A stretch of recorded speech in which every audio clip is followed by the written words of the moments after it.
All right, I believe we are live. What's going on, Fight Night gang? Welcome to episode 31 of the Fight Night Forecast, where we highlight, recap, and cover all things boxing. We got a stacked show for you. We got a big show. You guys might notice hopefully y'all can see him, man, because I've been working on this software for a minute, but should have a little something running along the bottom, a little logo right here. You feel me? Your boy Fight Night is upgrading the live streams, trying to give y'all something a little interesting to look at. You know what I mean? So if y'all want to hit the chat real quick, let me know if you can see him or not. Maybe I'm clowning. I don't know. We'll see. But I got a few. Let's see here. Do a little adjustments here right quick. Let's get right into the show though. Let's see if some people hop in here in a minute. Get right into it. Let's talk about this past weekend of boxing. We had Ryan Garcia and Oscar Duarte. That was the big fight of the weekend. There was a lot of drama. A lot of drama leading up into it, with De La Hoya and Bernard Hopkins starting all kinds of mess with Ryan. And, ended up being a catch weight at 143 instead of 140. That was kind of a last minute thing that, man, I didn't know about it. Most of the other boxing media guys that I follow, they had no idea about it either. So this is kind of something that caught a lot of people off guard randomly, So it was at 143 instead of 140. So it's kind of weird that was Ryan's debut into 140 when it wasn't even really his debut into 140. It was a catch weight. So kind of weird. A lot of drama leading into it. Kind of, I don't know if that was, a lot of it was to kind of sell the fight or if it was just legitimately, a fighter arguing with this promotion over how he's being treated or whatever, and we may never know, but we do know that there has been a lot of funkiness-ish kind of dealing with De La Hoya and Golden Boy as a promotion entity itself, with the whole, whole deal with Canelo leaving and whatnot. So I don't know. I think that the truth most likely lies somewhere in the middle. We like to use that term right here on the Fight Night Forecast. But yeah, so it turned into Ryan Garcia. He knocked out Duarte in the 8th round, like 9 seconds left in the 8th round, something like that. I believe Duarte is wanting to contest the count or something. I think he kind of stood up right as the referee called it. I don't think that's going to go anywhere, but in this day and age, you never know. So, yeah, so I don't know. We'll see if that gets contested. I'm not sure if that leads into anything. It might lead into a rematch maybe, but I don't think they're going to overturn it. You know what I mean? So, nonetheless, I don't think those last few rounds, Duarte was kind of on spaghetti legs anyway. He had been rocked a couple times, and I don't think it really even if that count was a second short, I don't think it changes anything about the bout really. You know what I mean? So, but yeah, let's talk about we had Ryan Garcia coming into this bout, his debut at 140, actually 143, has a new trainer, Derek James. This is his first fight with Derek James. So I think really in a lot of ways, this was an important fight for Ryan to debut himself at 140, but I think it was an even more important fight for Derek James. I think Derek James needed a win bad. And I don't know if that had anything to do with, the reason they did the catch weight. Maybe Ryan wasn't going to be able to make 140. I don't know, because Ryan is a big dude. You know what I mean? And we'll talk more about weight later when it comes to Haney Prograis, but Ryan's a big dude, man, and making 140 might not be easy for him. You know what I mean? 135 definitely wasn't easy, and because he was even complaining about the weight against Tank, and that was a catch weight. I want to say, what did they do? 136, 137, 138, something like that. But yeah, Ryan's complaining about the weight, and I'm not sure, 140 might be just as much of an issue. I don't know. You know what I mean? So, let me check something real quick here.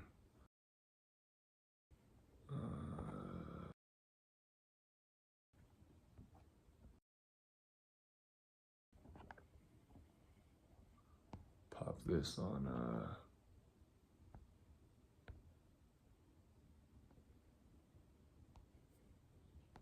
perfect. My bad, y'all. Just making sure. Perfect. All right, cool. Just making sure everything's right. But yeah, I think it was an important win for Derrick James too. Honestly, I think Derrick James needed that win. Obviously, you know, Frank Martin having the subpar performance he did off of that Haratunian guy or whatever, whoever he fought, and you know, obviously the Spence loss doesn't look good on your resume either. So I think he really needed I think Derrick James needed this win as well. You know what I mean? So let's get into the actual fight though. I think, you know, Ryan showed some grit, showed some heart. He was in there with a you know, hard-hitting, gritty opponent. I think Duarte just kind of got outclassed though, if we're gonna be real. I think more than anything, I think it turned into, you know, him just not having that, I don't want to say have that in him, but you know what I mean? Like this is his first big fight. This is a huge stage. Ryan, whether you like him or hate him, he puts on big fights. You know what I mean? So I think this was just kind of a big stage. I wonder if Duarte maybe got kind of caught up in the moment a little bit, you know, and maybe that's why he just didn't look as good as we thought he was going to be. Because, you know, I watched a few of his past fights, and he's a tough dude, gritty, hard fighter, has power in both hands, you know. So I don't know. I think that at the end of the day, though, Ryan, you know, he bit down and you know, he threw the punches, he pushed the pressure. You know, pushed the pace. I think he showed something that I didn't think he was going to come in and box like that, if we're going to be real. I thought he was going to come in and maybe be on his back for a little more, maybe, you know, do a little more moving, whatnot. But yeah, he came right to him, brought it right to him. Excuse me, brought it right to him. So, I mean, can't be mad at that. You know, I thought it turned into being a pretty decent fight. You know, I know he's getting trolled. He got trolled a little bit for that weird shoulder roll defense. I don't know. I'm not sure if it's something new that he's been working on, something with Derrick James that's, I really don't know. But there was a few times, you know, where he, you know, he turned away from Duarte a little bit. You know, he did that weird shoulder roll deal. I mean, I guess Duarte missed him. It didn't land. So, I mean, whatever it was, I guess it worked. But, you know, there was a few times where he like completely turned away and like had some weird movement. I don't know.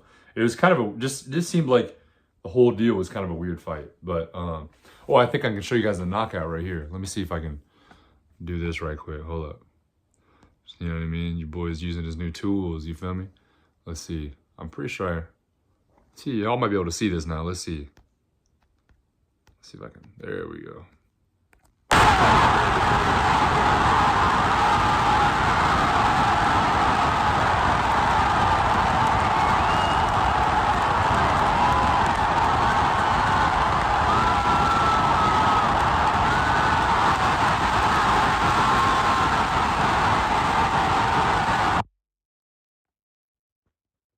So yeah, that was the count, right? So when he got to 10, Duarte stood up. And so that's why Duarte was like, yo, wait, I was on my feet. You know, that's why he seemed like he was like kind of contesting it a little bit. But you know, Ryan caught him with a little hook on the inside. You know, it didn't even seem like that hard of a punch, but you know, when you get caught on the inside like that, when your body's moving into it, you know, you gotta account that it's the punch coming at you and your body moving into it, you know what I mean? So nonetheless, you know, Ryan got his knockout. Ryan got his win. He needed it. It was a comeback after his loss to Tank, his first you know, fight with Derrick James. Everything came out looking good. So yeah. I think that what's next for Garcia, I think that maybe we can look at, I don't know, let's dig into that for a second. I don't think he's ready for T.O. I don't think he's ready for either fighter, Prograis or Haney. Maybe Haney. I don't know. Maybe he is ready. I don't know. But for real though, I don't think he's ready for that big fight at 140 yet. I think maybe why don't we fight a you know, I think Golden Boy just signed Arnold Barboza. Why don't we put him in there with a Barboza? I know he's got his eye on on that WBA strap with Rolly. I think he could win that, that'd be, I think we're all still surprised that Rolly's a world champion, but, I think he could fight Rolly, and win that. And that would be then he'd be a strap holder at 140, so I don't know. Maybe he could fight the loser of Haney Prograis, or I'm trying to think of some other 140 guys. Maybe put him in there with like a Jack Catterall, somebody like that, I don't know. There's 140's turning in, into a pretty stacked division if we're going to be real. There's a lot of fights that could be made, but maybe, I don't know if he's ready for the top elite guys. That I don't consider Ryan elite. And I'm not sure he's even really elite at, I don't think he was even really elite at 135, so I don't know. I'd be curious to see what y'all think is next for Ryan. So go ahead, if you want to hit the chat, go ahead and let me know what you think is next for Ryan. But we're going to move on into Haney Prograis, who's coming up this weekend. It's a homecoming fight. Dev's back in his, back in the Bay Area, back where where his stomping grounds was when he was a kid. You got OG Bill Haney, his pops. He's probably back there cutting it up with his boys, flexing on his old friends and stuff. But I will tell you this: you got to watch out for them homecoming fights sometime, because you get back around them old friends, you start chilling, you might you get a little lax. And if we're not mistaken, the guy that Devin Haney's fighting, Regis Prograis, he just came off of his homecoming fight back in Louisiana against that Zaria guy, and it was not a good performance. There's been this history. Shakur had his homecoming fight. He won it, but still, Shakur had his homecoming fight back in New Jersey and missed weight. So it's just like those homecoming fights. They're a cool deal, but it's one of those things where I feel like a homecoming fight, there's always some kind of weird omen that happens or something. You know what I mean? Like miss weight. Something weird always happens, I feel like, when you have a homecoming bout. But yeah, so let's get right into it. I'm gonna give y'all my predictions off rip, and then I'm gonna back myself up instead of doing everything and then giving y'all the predictions. And people have been hitting me up. They're like, "Man, Fight Night, we want to hear more predictions." He's like, people are telling me you're giving a good, accurate description of the fight and where it may go, but they're like, we want to hear who you think's gonna win. So I'm gonna give it to you. I'm gonna start trying to make sure I give it to y'all more often, and I'm gonna do my best to give y'all what you want to hear. You know what I mean? So this fight, I'm gonna give you my predictions off rip right now, and then I'm gonna back myself up. So we'll roll back. I promise I'm not gonna give y'all any, crazy hot takes without some sort of backup. So, all right. 2 predictions, and one, if I had to bet my mortgage, if I had to bet the house, if I had to bet my wife, if I had to bet, my top dollar, I'm betting Devin by decision. I'm going to go Devin by decision, but a very close second, an extremely close second, would be Regis Prograis by late knockout. Now I'm going to back myself up right quick. Haney is good about sticking to the game plan. He's got that plan A that has done wonders for him his entire career, right? And if he can stick to plan A, which is work behind the jab, outbox Regis Prograis, don't let this turn into a fight, right? That nasty work on the inside, Devin will win by decision. But on the flip side, Devin Haney has a very, very tough time adjusting mid-fight. We've seen it happen multiple times in multiple big bouts that he's had where something didn't go exactly to plan. You got Devin in the corner talking to OG Bill Haney. Hey, he's figuring me out. What do we got to do now? How do we adjust to this? And I feel like he never really makes a full-on adjustment. Okay, so there's point number 1. Point number 2, Devin Haney always seems to get caught late in the rounds by, perfect example, Jojo Diaz, I believe in the 12th round, caught him. Lomachenko, 11th round, got caught a couple times in the 11th round, and that arguably was the cause to believe that he may not even have won that fight. Then we have Linares, Jorge Linares, 10th round. Caught him, gave him the spaghetti legs. Y'all remember that? There's that famous clip of that. Should have saved it. Should have put it on here for you guys. My bad. I'll be better next time. But nonetheless, he gets caught late. You know what I mean? And who's to say that's not going to happen again? Because you have, I'll say this though, Regis Prograis, if he catches him late, you know, it's not going to be one of them punches that knocks you down or makes you slip or gives you the noodle legs like Linares gave him.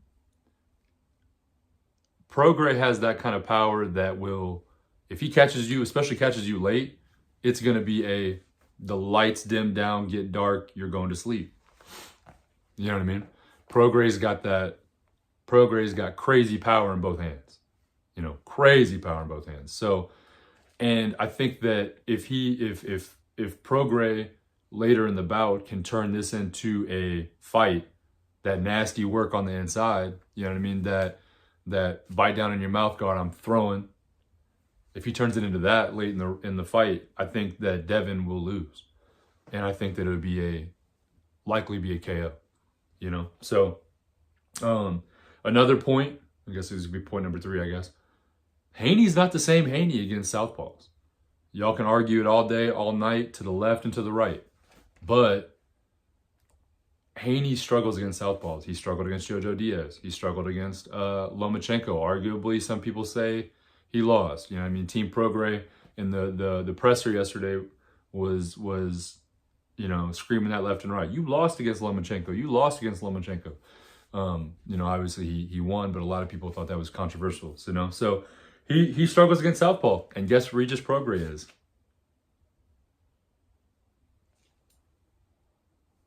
A southpaw. So he, you know, I think he's not the same Devin. He's not the same Devin against a southpaw. So, you know, he's not the, I'm going to outbox you. I'm going to work behind my jab. I'm going to be slick with my feet. Devin Haney. He turns into, I'm going to fight you, Devin Haney. And I don't think he's going to win I don't fight you, Devin Haney. Because if that 11th, if those 10th, 11th, 12th rounds go the same way they did against Linares, Diaz, Lomachenko, if they go even Kambosos, a couple of those rounds in the second Kambosos bout, you know, there was a couple rounds that I think Devin lost because he got into a fight with Kambosos, and I think Kambosos was a better power puncher than Devin, you know? So, I don't know, man. I'm thinking that keep an eye on it. Keep an eye on these late rounds coming up tomorrow. You know, I think that we could be very, very surprised by it, you know? I'm gonna say what what Bob Arum used to always say. I think he still says it. Last time I lied to you, this time I'm telling the truth. Watch these last few rounds, you know? And I could come back to y'all next week and be like, hey man, Devin outboxed him the entire time. You know what I mean? Who knows? So, but again, my 2 predictions, in case some of y'all just came in, my 2 predictions, Devin Haney by decision. Close second though, Regis Prograis, late KO. So I think I see either one happening. That's the problem. I really do see either one happening. But yeah, I don't know, guys. We'll see how it goes. Let's slide into some announcements real quick. We have 2 big ones. Y'all see the thumbnail. It's a big day for boxing. Well, yesterday was a big day for boxing. It got announced yesterday. But big day for boxing. Amazon Prime has now signed with Premier Boxing Champions. You know, I hate to say that I don't tend to favor a promotion, you know, because I'm really just a fan of boxing. I don't like to favor a certain promotion. But if I had to say, a lot of my favorite fighters are on PBC, Premier Boxing Champions. They are ending their deal with Showtime, and they're now signing a big multi-year deal with Amazon Prime. I believe they are slated to have their first their first bout, I guess, card on Amazon Prime in May of 2024. Now I do have, let me see here real quick. I had a little graphic for y'all. I'm gonna see. So I'm using this new software, baby. All right, let's read this off together. Prime Video and Premier Boxing Champions has now announced a new multi-year rights agreement beginning in 2024. Prime Video is set to become the home of PBC's pay-per-view events, championship bouts, behind-the-scenes docuseries, and more. How hype is that about to be? So they're going to be doing like the, you know what I mean? I always thought Showtime did a really good job with the, I can't remember what it was called, the Showtime, you know, like where they go into the camp, like the behind the scenes, and they go into the camp. All Access, the Showtime All Access. I thought they did a really good job with those. I'm gonna leave this up and I'm gonna move it a little bit. Hold up. I'm gonna make it small. We'll leave it up here. Perfect. I thought they did a really good job with the All Accesses, but I think that I think Prime could outdo them. I think Amazon Prime can outdo them, you know, and I think this is going to be good for a lot of those fighters that, you know, maybe are up and coming on PBC, you know. Perfect example, my boy Austin Dulé. You know, he's going to be coming on here pretty soon to do that interview with me. I just talked with him after his fight. He won last Friday. But, you know, perfect example, somebody like Austin Dulé, or, you know, somebody who's like still like they're prospecting, they're making their way up, you know. They could be doing docuseries on these guys, you know what I mean, and put it out on Amazon Prime. You know, and I think that it's going to be a good way for more people to access boxing. You know, I think that most everybody has Amazon Prime, you know, if we're going to be real, you know. I think that it's going to be more one of those things where it's like you'll be able to, you know, for the cards that are not on pay-per-view, you can just watch them with your Amazon Prime account, your Prime Video account or whatever. You know, so I think it's going to bring a lot more eyes to boxing. I think you'll be scrolling through Amazon Prime and be like, oh man, you know, maybe you're into boxing, but you never known where to watch. Because you got to be, you know, be real though, with the Showtime pay-per-views and the Showtime cards that even weren't pay-per-view, you had to go download the Showtime app or go to showtime.com or whatever, or you watch the prelims on YouTube, all this stuff. I think they're going to do a really good job of just consolidating everything into one spot. You don't have to download a third-party app, whatever. Amazon Prime Video, bam, you got it right there. And then, you know, I'm sure it's going to be similar to how Top Rank is with ESPN Plus. You know, you got the baseline membership because you already got Amazon Prime. So there's going to be some things you'll be able to watch like that, and the other things you'll have to, you know, maybe pay the extra 30 or 40 bucks or whatever the price point they come up with for the pay-per-views. I think it's a good deal. I think that, you know, to sign with a household name like Amazon is very similar to what Top Rank has done with ESPN, you know, where ESPN has now I think ESPN in a lot of ways put boxing on the map when they signed that deal. So I think this just furthers that, you know, makes it even better, you know. Just more access, more eyes to boxing. I love it. I absolutely love it. And also, you know, I heard that they're going to put the whole PBC library on Amazon Prime, on Amazon Prime. So you'll be able to go back and watch all the old PBC fights all the way back into however long, probably. I don't know. Definitely, probably there'll probably be some in the 90s, you know, or early 2000s or whatever. I'm not sure exactly what all they're going to put on there, but you know. That'll be dope too, because you'll be able to hop on Amazon Prime, go back and watch all kinds of you know, past PBC fights of the whole library. So that'll be cool. I'm excited about that. Let's get this graphic off here, and I got another one. Actually, I believe if I can pull it up right quick. I don't know if I put it in. Let's see here.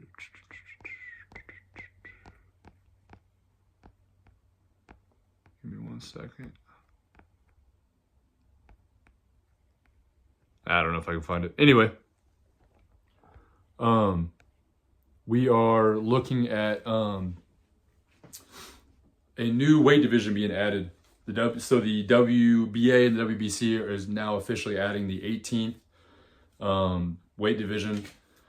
I don't know when this is set to happen. I just know that it has been approved by the board on both sanctioning bodies. So we're looking at super cruiserweight. Now, people who have mixed feelings on this, I like it. I think they should do that. I think they should add a 185 division too. And I've commented on multiple Instagram posts and whatnot about it. And, I think they should add a 185. I think it's great that we're adding another division. I know it sucks. We're getting 4 more belts. That's 4 more champions to keep up with. Another division to keep up with. I get it. I see what people are thinking, but at the same time, man, I think it's great because I'm thinking of 2 people that would for sure dominate that division. And I know plenty of prospects that would also do pretty well in that division also. Deontay Wilder, Alexander Usyk would kill that division. They'd kill it. But, you got a lot of smaller heavyweights, man. Like, Richard Torres is a perfect example. Dude's like 215, 220. And like, in my head, it's hard for me to justify. You got guys like Wilder, 215 to 217-ish. Usyk, same thing, around 220, 225-ish. That have to go up against dudes like Fury, Joshua. I'm not saying that they can't do it, but that's tough, man. When you're fighting somebody who's 275, 300, you know what I mean? Like, that's tough. I mean, for those of y'all that have boxed and sparred people that are bigger than you, I have for sure. You can feel the weight difference. You feel it, So even if it's 10, 15 pounds. So yeah, it's just one of those things where I think that there should be something like that, where this would be 201, I believe, to 225 would be super cruiserweight, which I think is great. So you have cruiserweight 200, right, max.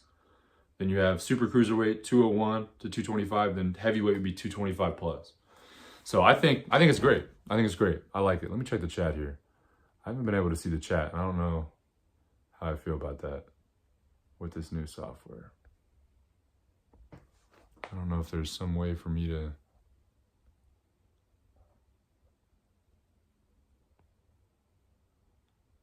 see chat or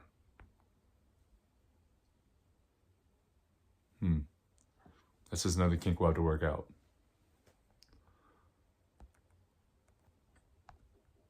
Let me see.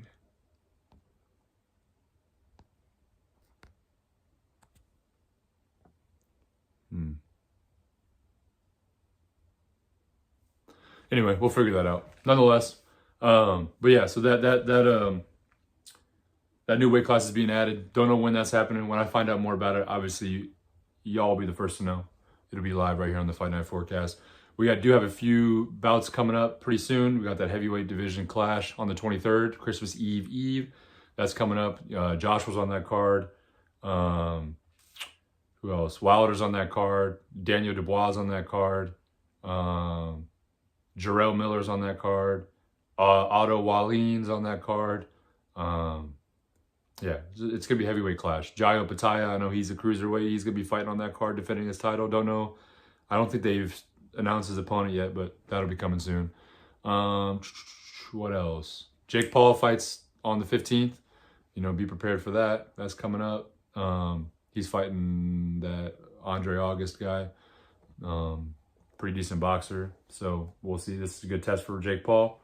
Nonetheless, thank you guys so much for tuning in. As always, I appreciate you guys. Like, comment, subscribe, turn on the post notifications. The shorts are popping off. Man, shorts are popping off. You know what I mean? That's all I got to say about it. Hit them post notifications, though, so that way y'all can see whenever I post anything. Whenever I go live, y'all get a notification. When I post shorts, you'll get a notification. And, if I do edited videos or whatever, it'll be on there too. You know what I mean? So, but for real, thank you guys for tuning in. As always, hope you guys have a fantastic rest of your week. Thank you, Fight Night Gang. I'm gonna probably stay on here for just a minute to see if I can work out if we can find this chat box. For you guys that just came in, I just started a new software that allows me to, run like, I hope you guys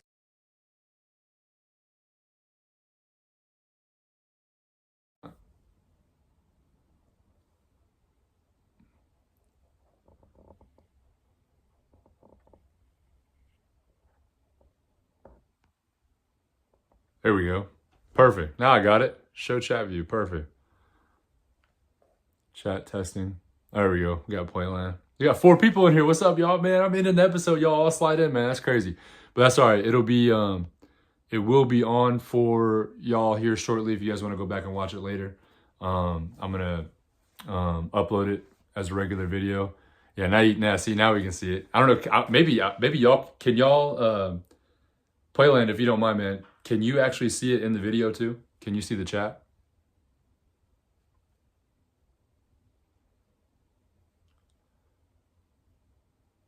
I don't know if y'all can see it on the actual screen or not, but I can, which is all that matters, I guess. I just got to answer y'all.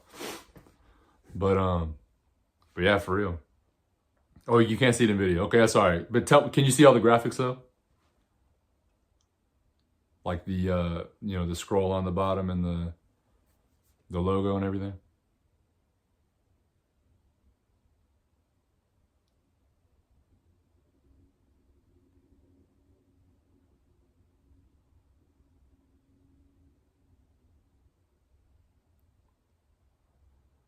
Bet. All right, cool. Perfect. Well, anyway, this has been episode 31. Thank you guys for tuning in. A little bit of extra, credit behind the scenes, BTS. You know what I mean? This is that stuff that people pay for to see the behind the scenes, and y'all are getting it live for free. You just see me stumbling around trying to figure out my new software. So seriously, thank y'all again. I will see y'all in the next one. Peace. He said I'm not Venmo or nothing. I don't blame you. Hey, it's just donations. It's just donations. You know what I mean? Once I hit 1,000 subscribers, the super chats will be open. You feel me? But all right, what's up? I'll stay on for 1 second. What's the question? This is about to be something crazy. I'm already knowing.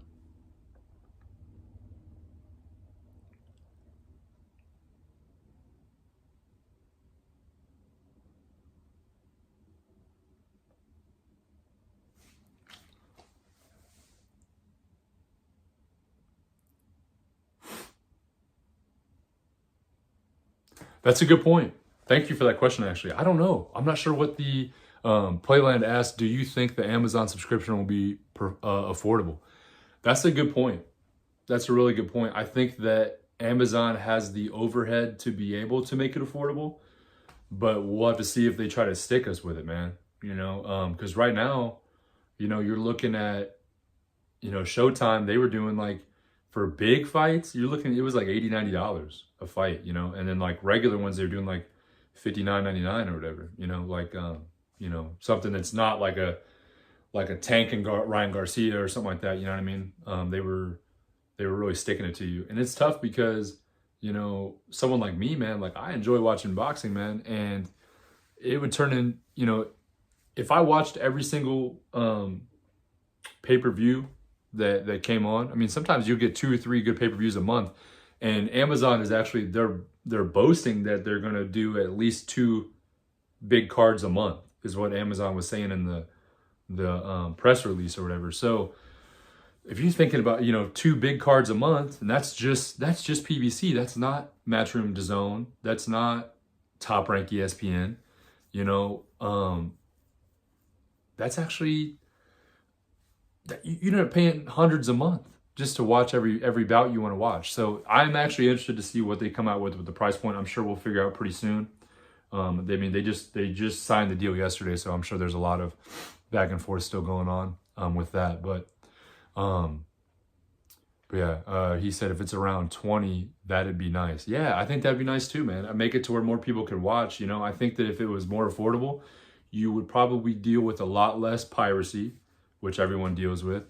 And I think that you'd get, and at the end of the day, I think you'd make the same, if not more money, because more people will be willing to buy it at $20 as opposed to $60 to $80, man, especially in this economy, bro. That's why do you think I got my Venmo rental on the bottom here, man? This economy's crazy, But yeah, for real, man, I think it's just one of those things that I think that they'll have to work out. I really hope they do, because I know Amazon has the ability to make it cheaper because they're not hurting for money. You know what I mean? So I think that at the end of the day, as long as it doesn't turn into the effect on fighters' pay, I think that will you know, at the end of the day, there's two people that suffer: the fighters and the consumer.